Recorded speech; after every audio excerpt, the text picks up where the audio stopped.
کفر کے بھی لفظی معنی پہچان لیجئے. کفر کے لفظی معنی دبا دینا، چھپا دینا. اسی سے کفارہ بنا ہے. کفارہ، آپ سے گناہ ہو گیا ہے تو گناہ کا کفارہ ہے تاکہ گناہ جو ہے دب جائے، چھپ جائے، ختم ہو جائے، محو ہو جائے، گناہ کا اثر آپ کے نامہ اعمال میں باقی نہ رہے. کفارہ. تو اسی طریقے سے کہتے ہیں کہ جو کسان ہے، عجب الکفار نباتہ ثم یہیج فتراہ مصفرا، سورہ حدید میں کسانوں کو کہا گیا کہ یہ کفار ہیں. کس معنی میں؟ کہ وہ دانہ جو ہے زمین میں چھپا دیتے ہیں تاکہ اس سے زمین سے پھر پودا نکلتا ہے. تو فطرت انسانی کے اندر سے ابھرنے والا جذبہ تشکر آپ نے دبا دیا، تو یہ کفر ہے.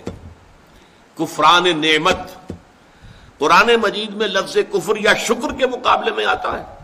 جیسے یہاں آیا وَمَن يَشْكُرْ فَإِنَّمَا يَشْكُرُ لِنَفْسِهِ، جو کوئی شکر کرتا ہے وہ اپنے بھلے کے لیے کرتا ہے. وَمَن كَفَرَ فَإِنَّ اللَّهَ غَنِيٌّ حَمِيدٌ، اور جو کفر کرے گا، کفران نعمت کرے گا، تو اللہ تعالیٰ تو غنی اور حمید ہے. یا پھر کفر ایمان کے مقابلے میں آئے گا، کفر اسلام کے مقابلے میں آئے گا. دل میں ابو جہل بھی مانتا تھا کہ محمد حق پر ہے، لیکن اس حقیقت کو، دل کی اس صداقت، دل کی گواہی کو دبا رہا ہے، چھپا رہا ہے، دبا رہا ہے اپنے تعصب کی وجہ سے. اور سب سے بڑھ کر آپ کو معلوم ہے علماء یہود کے بارے میں تو قرآن کہتا ہے یعرفونہ کما یعرفون ابناءہم، ایسے پہچانتے ہیں محمد کو صلی اللہ علیہ وسلم جیسے اپنے بیٹوں کو پہچانتے ہیں.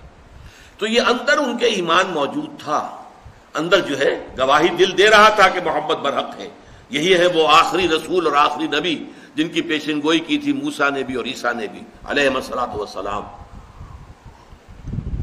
لیکن اپنے قلب و ذہن کی ان گواہیوں کو چھپایا انہوں نے.